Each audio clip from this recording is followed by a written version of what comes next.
If you've been a Christian for a long time, you're very familiar with our call to be salt and light in this world. But what does that look like in our current climate? How do we connect and share God's love in such a hostile environment? Well, it begins with one thing that I think we've overlooked. Stay with me. Thanks for listening to this edition of Living on the Edge with Chip Ingram. Living on the Edge is an international teaching and discipleship ministry focused on helping Christians live like Christians. Today we're picking up where we left off last time in our series Not Beyond Reach, taught by our guest teacher, Aaron Pierce. In this program, he continues walking through a process of engaging young people who would never walk into a church. And a little hint, it starts with genuine relationship. So settle in as we join Aaron for the second half of his talk, Building Trust and Friendships. He begins by talking about a critical pressure point Christians must understand when we connect with people in the secular world. Well, let's dive in. Holiness and relevance is an interesting concept because they can feel like tensions or like they're actually on opposite sides of two spectrums. Because what relevance is it's about being with people and being connected to people and knowing people and understanding how they see the world and to be able to communicate in an effective way. Whereas holiness is about being set apart. It's about being different and distinct.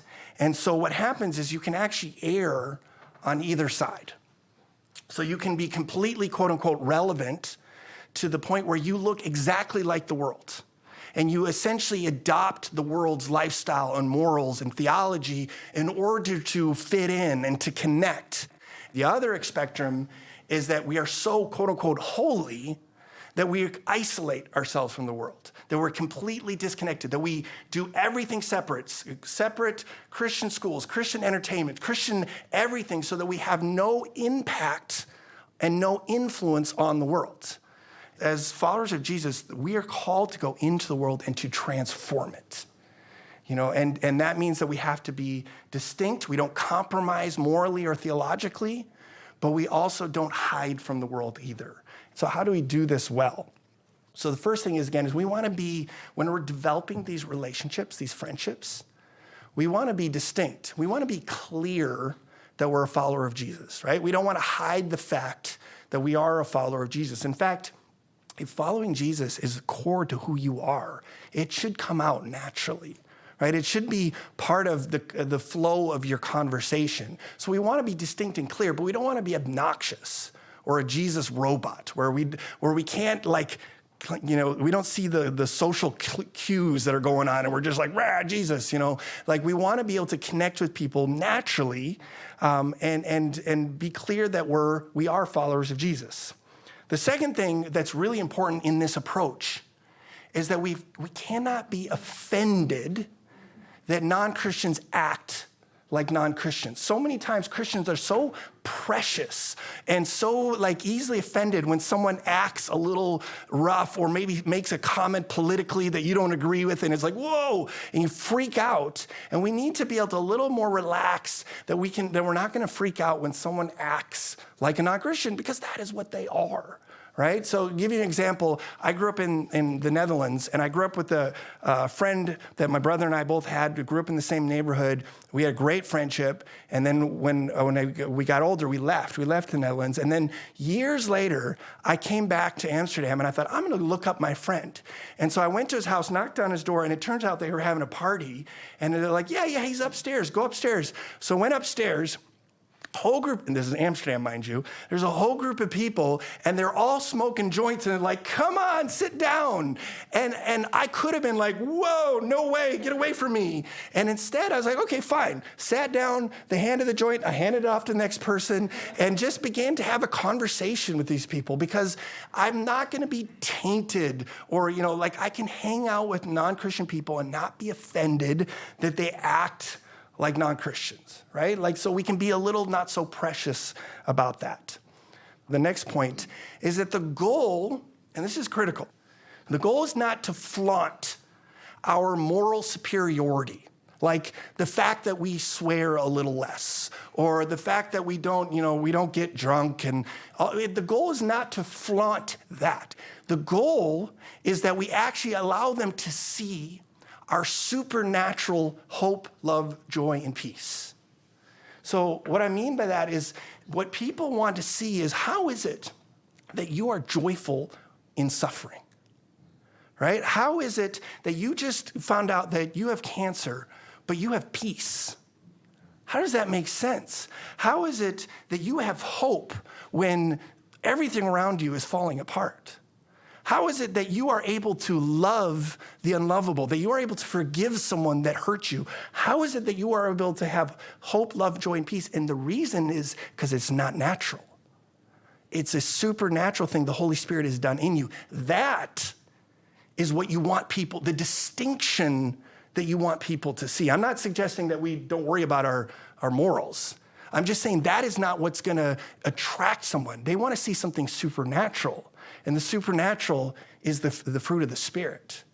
Especially when they see how you handle hard things, how you handle suffering. Because then what you get is you get that classic apologetic verse, which is 1 Peter 3:15, which says, always prepared to give an answer to everyone who asks you to give the reason for the hope that you have, but do this with gentleness and respect. They're not asking you to give the reason that you swear less, or the reason that that you're not drinking. That's not what they're asking. Where does the hope come from? And so I think this is a critical distinction that we need to make as we engage secular people. So we want people to see those supernatural things of hope, joy, love, and peace in our lives. All right, so those are kind of the basic principles. Now, how do we actually get friendships? Like, how do we actually do this? So the idea here is we want to adopt a missionary mindset. And so what does that mean? That means that we want to be intentional about a lifestyle that is going to put us in places and situations where we're going to be able to interact with and ultimately develop friendships with secular people. It means that it doesn't just happen organically. Like a missionary is not a organic, oh, look at this, I'm in Egypt now. No, I decided to go to Egypt to pursue people in Egypt that don't know Jesus. That is the mindset that we need to have right here. The approach is we need to be missionaries to our people in our cities. And so the idea is we adopt a missionary mindset, an intentional lifestyle. And again, we go back to the fact that that starts in a broken heart, counting the costs, and now we intentionally engage with people. So how do we do that? Well, first thing you can do is start by actively pursuing people in your oikos, which is a Greek word for your sphere of influence. So who's already in your sphere of influence, whether that's obviously family, coworkers, neighbors. There are people already around you that there's a difference between like knowing someone or seeing someone at an event or Thanksgiving and pursuing them for a deeper relationship. And there are people right now in your world that if you ask the Lord, God, who do you want me to pursue? Who do you want me to pursue for a deeper relationship? And sometimes in your own family, that means that I'm going to pursue people where I have a broken relationship.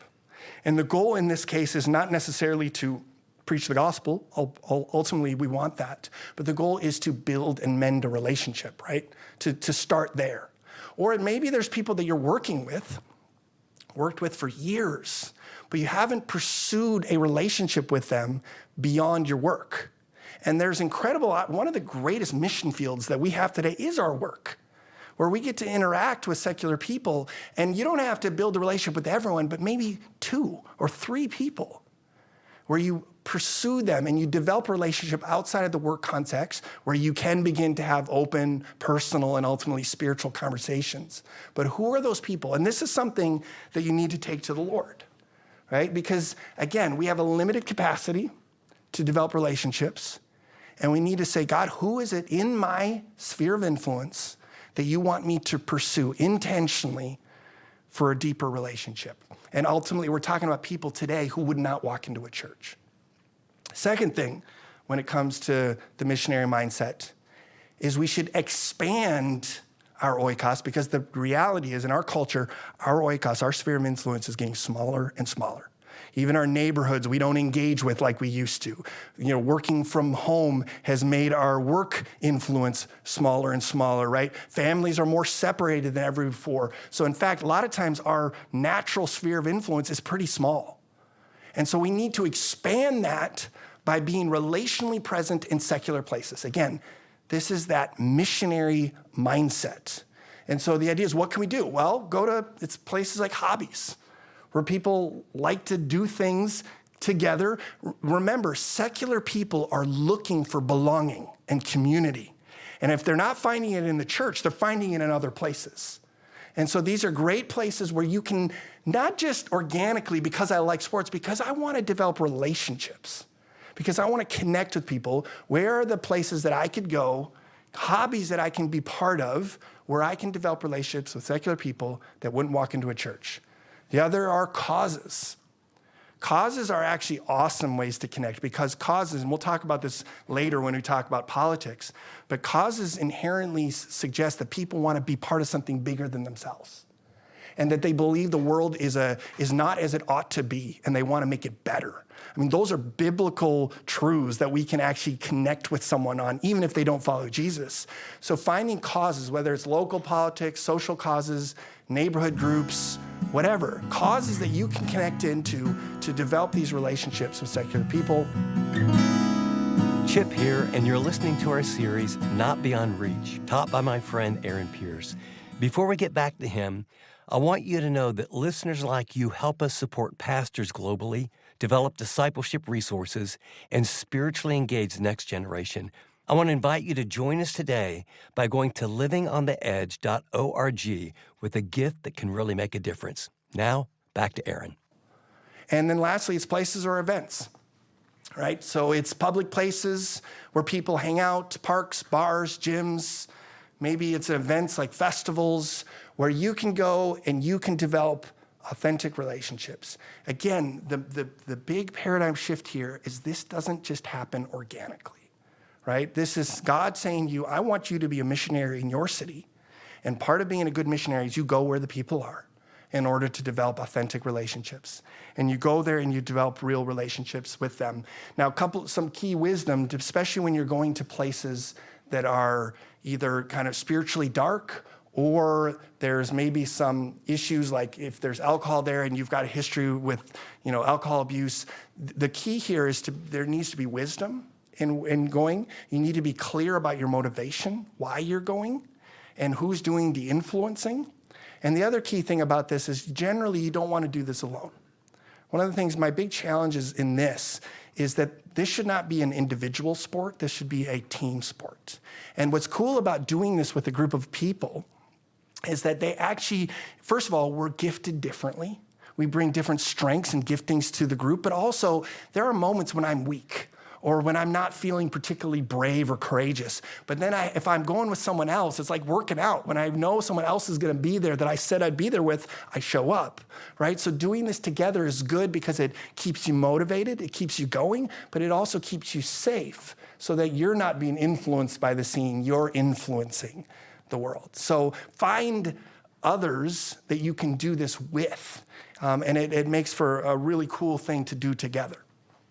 So I'll give you an example of how I experienced this myself. So the Steiger Mission School used to be in New Zealand. And so I went to the Steiger Mission School in New Zealand, and I led the outreach there. And New Zealand is a very secular country, very progressive in terms of social things. And we were doing outreach in Wellington, the capital, and we were doing outreach in the city. And one day I saw a poster on a wall, and the poster was advertising a gay fair. And it was basically like a fair where they were selling things and music and events and all this, but it was all LGBTQ themed. And I looked at that and I had a deep conviction from the Lord that we should reach out to these people, because so many people, and we'll talk about this a lot later, in the LGBTQ community, they think that Christians are their enemies. Right? And they don't have real relationships with real Christians. And I felt like God said, I want you to go there and I want you just to connect relationally with this group. And so I found a number and I called up the organizer of this fair. And I was like, hey, I'm Aaron. I'm a part of this Christian group. I wanted to be clear about who we were. And I was wondering if there's anything we can do to serve at the gay fair. And the person on the other end of the phone was a little skeptical at first. And I convinced them, no, we're just here to serve. Can we pick up garbage? Can we serve water?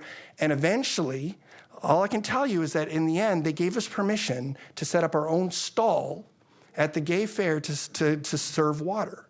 And so we arrived at the venue, and it turned out to be the hottest day of the year. And we set up, on the left, we had this very strange film company. And on the right, they were selling trinkets that I will not describe. And then right in the middle of that was the Jesus stall. And we had cups of water, and on the cups we wrote, whoever drinks the water I give will never thirst again, signed Jesus. Because we wanted to make sure that the act that we were doing is in the name of Jesus. It was the hottest day of the year, and we could not give away our water fast enough. Everywhere you looked in the gay fair were people drinking water, reading their cups, and then we had hours and hours of conversations with people that would probably never have talked to Christians. 95% of them were very positive. A few of them, not, but that's part of it. And then what happened is a few weeks later, we were doing an outreach in Wellington, in one of the main cities. We were doing this creative performance. And after the creative performance, a guy came up and he said, I saw you guys. You were at the gay fair. And this was a homosexual man, and we started to talk and build a relationship. And me and another guy and my wife, Jen, built this friendship with him. He eventually invited us over to come to his apartment for dinner. We had weeks where we were just connecting relationally, sharing Jesus. We were reading the Sermon on the Mount together. It was a really, really cool experience. And this is a guy who absolutely thought of Christians, evangelical Christians, as the enemy. And we were able to develop a friendship and a relationship that totally softened him to the point where he's reading the Bible with us because we were willing to go to their places and develop relationships. And so again, this is something that all of us can do in our, whether it's the sphere of influence we already have or intentionally going to places in order to develop relationship with people that won't walk into a church. So the key thing in all of this is that this cannot just be human. This has got to be spirit-led. We need to ask the Holy Spirit to lead and direct our path to the right person, to a person of peace and to give us supernatural favor. So often when we're doing outreach, I'll say, Lord, just lead me to one person that you want me to connect with. And so you'll end up connecting with the person of peace who's open to the gospel, but also has influence in their scene, who's able to draw you into their world and build a connection in the world. And so you're able to draw and actually connect with far more people. But the key point here is this is not just a natural thing. This is a supernatural leading of the Holy Spirit to the right person at the right time. So as you say, okay, Lord, I'm going to reshape my lifestyle, and I'm going to intentionally go to places in order to develop relationships with people who wouldn't walk into a church. Lord, would you lead me to the right person at the right time? And you do that, and he will lead you. And you'll find yourself in that relationship like I just described with the guy at the gay fair. All right, so a couple of principles. Now that you're in it, you're engaging this scene, couple key basic principles. First of all, relax when you're engaging in secular places. Be yourself, have fun, don't be so uptight. Sometimes whoa, when you have that missionary mindset, sometimes that comes with being a little uptight and also trying to force it. So be patient. Don't feel the need to make something happen. It goes back to the point I just said earlier, which is allow the Spirit to direct you to the right person at the right time. Have a long-term view of it. Don't take yourself too seriously. Sometimes it's awkward. We're all awkward. And most people are not worried about you. They're worried about themselves, right? They don't even see you, frankly. So don't worry about it too much. Try to have fun, because joy is contagious. One person in my world that's so good at this is Serena. It's one of the leaders of our Minneapolis team. Her joy draws people, right? Like we were doing an outreach during the George Floyd times. We were doing an outreach right where that happened. And there's this couple. And I saw them because I was praying, Lord, lead me. And I saw them, and they were really kind of cool looking, edgy. I was like, I really like to talk to them, but I'm not quite brave enough to do it. So I was like, Serena, I want to talk to those people. So she just comes bounding up to them and is like, hey, you guys are cool. We should talk. And boom, we were talking. And so it wasn't that complicated for her. And so the point is, like, that joy is contagious. And again, that also the whole point of a team, right? If you got those people, use them. That's what I do. So have fun, relax, be yourself. Second thing is harness the incredible power of asking questions and listening. One of the most powerful expressions of love is to listen. It's one of the simplest and most powerful expressions of love that you can exhibit to someone is to really listen and ask questions. So the principle when it comes to this is three things. There are 3 steps to doing it right. Number 1, listen. Number 2, ask questions. Number 3, listen. This is, and it's the simplest and most profound thing that you can do. And so if you want to go deeper into this stuff, read the old school book, How to Win Friends and Influence People, because it's basically those principles. How to really connect, how to build authentic friendships with people. And then, again, the idea here is don't make assumptions. We put people in boxes just about how they look, right? So the idea of listening and ask questions, don't make assumptions about them. Really listen. Try to understand them. Learn their real, raw story. Everyone is going through stuff, right?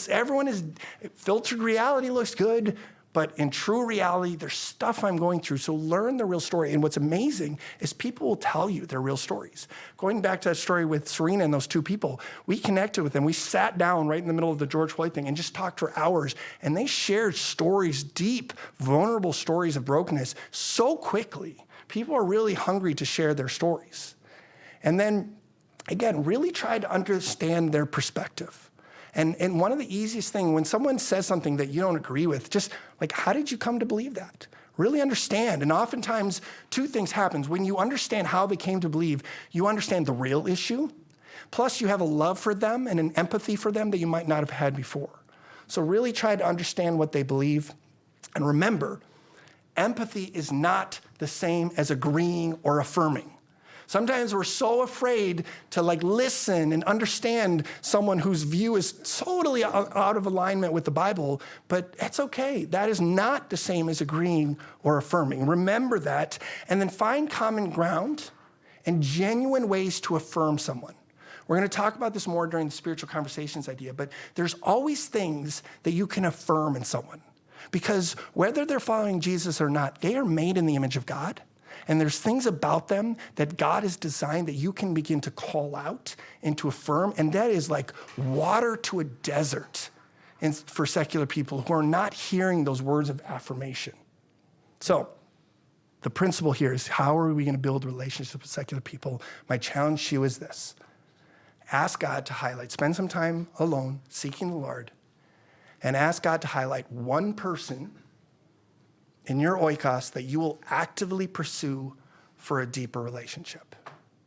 And again, don't just pick someone, seek the Lord and say, Lord, who is it in my family, at my work, in my neighborhood, whatever, the people that are already in my sphere of influence, who do you want me to actively pursue for a deeper relationship? And then the second one, ask God for one place, a hobby, cause, or place where you will be relationally present intentionally in order to develop new relationships with secular people. That's my challenge for you to take away from this time. You're listening to Living on the Edge with Chip Ingram. Aaron Pierce has been our guest teacher for this program, Building Trust and Friendships, which is from his series, Not Beyond Reach. He and Chip will join us in a minute to share their application for this message. If you're a parent, are you concerned about the spiritual health of your kids? Do you sense they're drifting from the Christian faith? Or perhaps they've already rejected it? In this series, Aaron's going to give us some hope. He'll describe a set of intentional conversations you can use to better understand and reconnect with your kids, and ultimately lead them to the truth of Jesus. If you've missed any of Aaron's messages, catch up anytime through the Chip Ingram app. Our Bible teacher, Chip Ingram, is with me now. And Chip, before we continue this meaningful series from Aaron, you had something really important you wanted to share with our listeners. Thanks so much, Dave. I want to take a few minutes today to talk directly to you, parents and grandparents. Like me, you probably have a mounting concern for your kids and grandkids who are growing up and raising families in our world today. They face challenges that we would have never imagined and will face persecutions for being Christians that most of us had not needed to endure in our lifetime. What's even more concerning is the dilution of the Bible and the confusion over biblical principles saturating the culture, in fact, in many churches today. The dumbing down of Christianity and the resulting numbness in our children's faith is outright devious. This is not a tactic of flesh and blood. It's a spiritual war. We have to fight these battles in a way that equips the next generation for the war that we're in. 25 years ago, when God gave me the dream for a discipleship ministry, I had no idea how the Lord would grow Living on the Edge to what it is today. Helping Christians to live like Christians is more important now than when we first began, especially for the next generation as they raise our children and our grandchildren. Let me ask you, will you join me and Living on the Edge in this fight for the hearts and the minds of the next generation? We need partners who will stand with us financially to help us get the truth in the right places in the right way, to cut through the deception that's bombarding our kids each and every day. And right now is an especially potent time to give, because every dollar that you give will be doubled dollar for dollar. I want to thank you for praying and for giving whatever God shows you to do. Together, let's stand for our kids and our grandkids. We can make a difference. Well, if you want to join us in reaching today's youth with the gospel, partner with us during our mid-year match. From now until July 9th, every dollar you give will be doubled dollar for dollar. To send a gift, call us at 888-333-6003 or go to livingontheedge.org. That's 888-333-6003 or visit livingontheedge.org. App listeners, tap donate. Well, with that, here again is Chip with our guest teacher for this series, Aaron Pierce. Aaron, thanks again for being with us here today in studio. Today, you challenge us to expand our oikos, or our sphere of influence, to secular places. But I think it's really important for us to define that phrase, secular places. I think it's easy to say, a nightclub or bars or spots. I mean, those are secular places to engage people. But let's take a minute and share some everyday places that you and I maybe are more comfortable with, or on a general basis relate to people. I know for me, it's coffee shops. I mean, I hang out at a bunch of coffee shops real regularly. I get to know the baristas and the people that work there and the lady in the back who bakes. And another place is when I play golf. I mean, I literally just go on the tee sheet and join groups, and I don't know anyone, and ask a lot of questions and try and do some of the things that you talk about here. So what do you actually do to build relationships in what you would call secular places? Chip, that's a really good point. When I'm talking about secular places, I'm talking about everyday opportunities where you can naturally interact with people who would not walk into a church, who are far from God. And if you pay attention, if you ask God to show you, you find that those opportunities are all around you. The key is intentionality and asking God to reveal to you, where do you want me to be relationally present? I have 4 kids and they all play soccer, which means that my wife and I spend an insane amount of time hanging out at soccer fields. And what I've found is that this is an incredible opportunity to build relationships with other parents, because we're spending hours together on the sidelines and we're traveling to tournaments and sharing meals. And it's just an amazing time for me to build relationships and to get to know them and befriend them and walk them through a journey of friendship that begins to engage in spiritual conversations and eventually gospel conversations. And I have another friend who loves fancy cars, and he's part of a car club that brings together all these car enthusiasts, and he develops the relationships there, and he gets to naturally interact with people who wouldn't be ready to come to a church, but they're looking for friendship. They're looking for connection. And so these opportunities are all around us.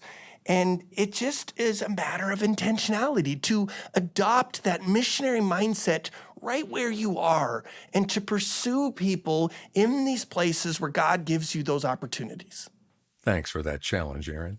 Well, just before we close, would you stop for a minute and pray for Living on the Edge today? We've never seen a greater need for God's truth to go out than right now.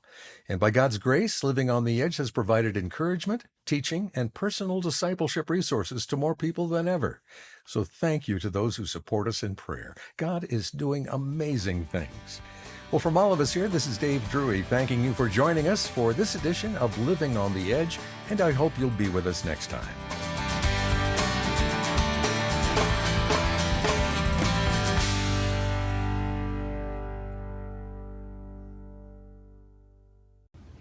Thanks so much for watching this video. If you'd like to watch more content like this, click and subscribe here to our channel.